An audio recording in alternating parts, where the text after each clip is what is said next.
क्या आप जानते हैं भगवान शिव की बहन के बारे में? बहुत कम लोग जानते हैं कि शास्त्रों के मुताबिक शिव जी की एक बहन थीं। जाने क्या है उनके जन्म की कहानी और कैसे थे देवी पार्वती से उनके संबंध। भगवान शिव की पत्नी और बच्चों के बारे में सभी जानते हैं, लेकिन क्या आपको ये पता है कि शिव जी की एक बहन भी थीं? एक पौराणिक कथा के अनुसार जब देवी पार्वती ने भगवान शिव से विवाह किया तो वह खुद को घर में अकेला महसूस करती थी। उनकी इच्छा थी कि काश उनकी भी एक ननद होती जिससे उनका मन लगा रहता, लेकिन भगवान शिव तो अजन्मे थे। भगवान शिव तो अंतर्यामी हैं। उन्होंने देवी पार्वती के मन की बात जान ली। उन्होंने पार्वती से पूछा, कोई समस्या है देवी? तब पार्वती ने कहा कि काश उनकी भी कोई ननद होती। भगवान शिव ने कहा, मैं तुम्हें ननद तो लाकर दे दूं, लेकिन क्या ननद के साथ आपकी बनेगी? पार्वती जी ने कहा कि भला ननद से मेरी क्यों न बनेगी? भगवान शिव ने कहा, ठीक है देवी, मैं तुम्हें एक ननद लाकर दे देता हूं। भगवान शिव ने अपनी माया से एक देवी को उत्पन्न कर दिया। भगवान शिव ने कहा कि ये लो, तुम्हारी ननद आ गई।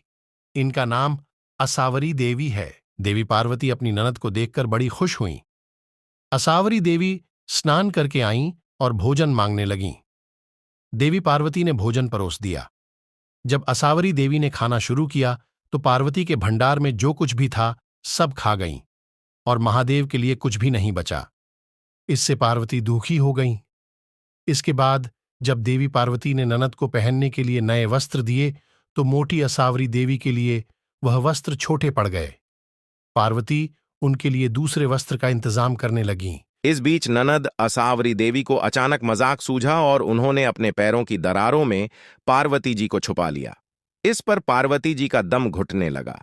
महादेव ने जब असावरी देवी से पार्वती के बारे में पूछा तो उन्होंने झूठ बोल दिया।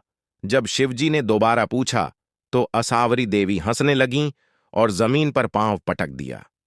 इससे पैर की दरारों में दबी देवी पार्वती बाहर आ गिरीं।